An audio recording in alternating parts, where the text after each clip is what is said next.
주택담보대출은 막혔죠. 오피스텔은 가능합니다. 아직까지도. 금융권에서는 1억 9,400 가능하시고요. DSR 안 보겠네요? PB시세나 경매 감정가의 70%까지 나옵니다. 반공제를 안 할 수가 있습니다. 한 80% 정도 나옵니다. 명함을 이만큼씩 주십니다.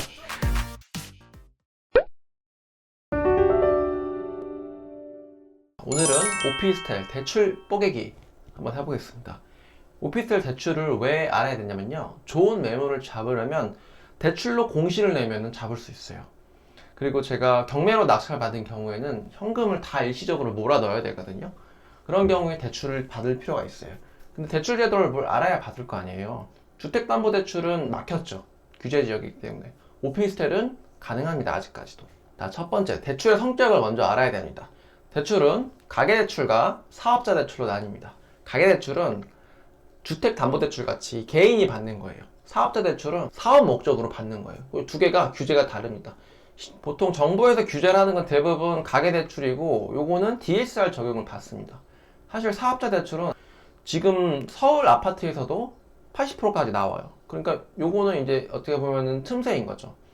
사업자 대출을 오피스텔로 받는 경우에는 RTI 적용을 받습니다. 사업자 대출도 디테일하게 나누면 복잡한데, 일단 오피스텔의 사업자 대출만 설명을 드릴게요. 일단 가계대출로 봤을 때 KB시세나 경매 감정가의 70%까지 나옵니다. 근데 문제는 반공제를 한다는 거예요. 반공제를 하게 되면 거의 50%에서 60%대로 떨어집니다. 반공제는 5천만 원 정도 하는 건데, 이걸 왜 하는 거냐면 경매로 낙찰 받았을 때 임차인이 최소한으로 보장받을 수 있는 금액을 정해 놓은 거예요. 서울은 그게 5천만 원이고 경기도 성남시 같은 경우는 4,300만 원입니다.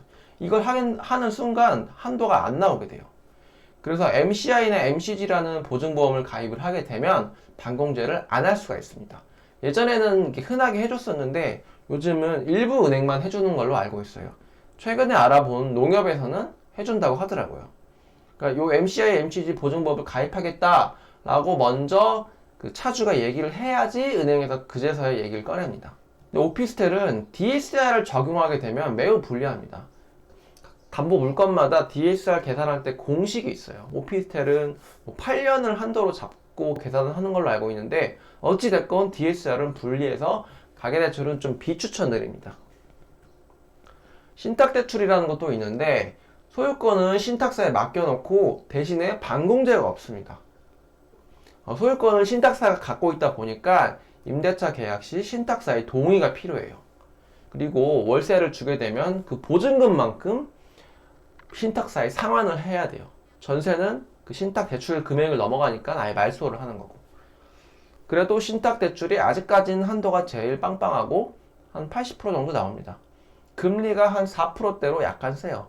앞서 말씀드린 가계대출이나 사업자 대출은 한 3% 후반 정도 됩니다. 사업자 대출은 오피스텔은 카멜레온 같은 존재잖아요. 그래서 오피스텔을 업무용 상가로 보고 80%를 해줍니다. 상가 최우선 변제금은 좀 작아요. 2,200만 원 밖에 안 돼요. 서울 기준으로. 그러니까 한도도 높은데 최우선 변제금도 낮으니까 더 많이 나온다 보시면 되겠죠. 문제는 RTI 150% 이내 안에 들어야 돼요. RTI는 내가 받는 월세에다가 매달 내야 되는 이자 비용을 나눈 거예요. 그게 150% 안에 들어와야 되는데, 요즘 금리가 오르고 있죠. 월세는 거의 그대로인데 금리가 오르다 보니까 이 RTI가 점점 빡세집니다. 그래서 실제 대출 한도는 많이 줄어들어요. 지점장을 잘 만나자는 얘기는, RTI 감정을 좀 다르게 하면은 연 임대소득에서 좀 장난을 칠 수가 있어요. 감정을 좀 높게 해서 월세를 높게 받는 걸로 감안해서 RTI를 좀 억지로 꾸며내는 방법도 있는데, 이거는 은행 사원이 하기는 좀 힘들고 잘 아시는 지점장님이 있으면 가능하겠지요. 이제 걱정이 되는 게, 나는 주부라서 또는 전업투자자라서 소득이 없다, 이런 경우 어떻게 증빙을 하냐 하는데, 저 같은 경우는 카드 사용액으로도 증빙해요. 직장인들은 당연히 소득 금액 증명이 잘 되죠. 은행에서 가급적이면 대출을 해주고 싶어 해요. 그래서 이런 것까지 다 소득 증빙으로 봐주는 거예요. 제가 대출 상담사랑 실제 통화한 내용을 들려드릴게요. 낙찰 받으면은 대출 상담사 수십 명한테 전화가 오거든요. 근데 나는 이런 대출 상담사를 모르는데 어떡하냐, 그럴 수도 있어요. 그러면 경매 1회 근처 법원에 가보세요. 한번 대출 상담사 분들이 한 대여섯 분이 있습니다. 명함을 이만큼씩 주십니다. 그분들한테 받아서 나 대출 내가 낙찰받은 건 아니지만 매매 잔금 대출 받는다. 그럼 똑같이 하거든요. 그분들한테 상담 받으시면 됩니다. 한번 통화 내용을 한번 들어보실게요. 여보세요. 네, 안녕하세요. 오늘 법원에서 명함 드리러 갑니다. 아, 네. 네, 엠스테이트 오피스텔 받은 거 대출 안내 좀 드릴까 하는데 통화 되실까요? 네네. 금융권에서는 1억 9,400 가능하시고요. 네. 많이 되네. 네, 70%. 더 필요하시면 사업자를 내시면 몇 년 가져가실 거예요? 아, 저는 2년 있다 팔 건데. 그러면 매매 사업자를 가져가셔야 되고요. 네. 일반으로 하시면 네. 1억 9,400이신데 네네. 이건 그냥 일반 근저당이세요. 사업자로 네. 하시는 게 아니고. 아, 그 예, DSR 규제가 들어가네요, 그러면? 그렇죠. 음. 사업자로 하시게 되면 네. 80%에서 반공제인데 그렇게 네. 하면 더 안 나오시거든요. 아니면 신탁으로 80%. 아, 어차피 신탁도 상관없어요. 제가 전세 놓을 거거든요. 예, 전세 놓고 갚으실 건가요? 그렇죠. 한 3개월 있다 갚아야죠. 예, 2억 2,200까지 가능하세요. 신탁으로 하면? 예, 예. 많이 되네. 그 예. 신탁은 그 금융사가 어디예요? 신협이나 새마을금고세요. 근데 신탁도 개인 그 가계 대출이죠. 신탁은 사업자 대출이세요. 아, 그러면 그거는 DSR 안 보겠네요? 예, 매매 사업자 내셔서 네. 예, 예, 사업자 대출로 나가시는 거예요. 음. 중도는 1년에 1%. 괜찮다. 네, 저는 사실 금리는 이제 크게 안 중요해요. 5% 안에만 들어오면. 한도가 제일 중요하죠.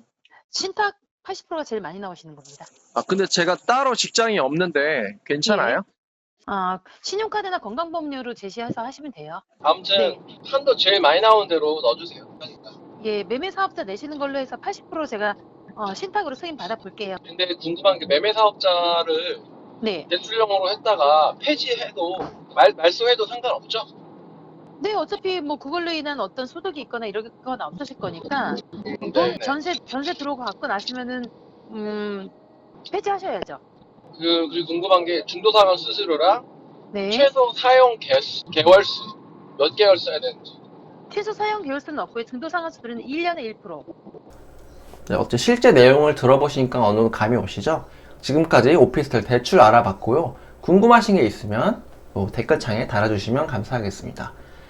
오늘 내용도 유익하셨다면 구독, 좋아요, 알림 설정 부탁드립니다. 지금까지 사다리TV였습니다. 감사합니다.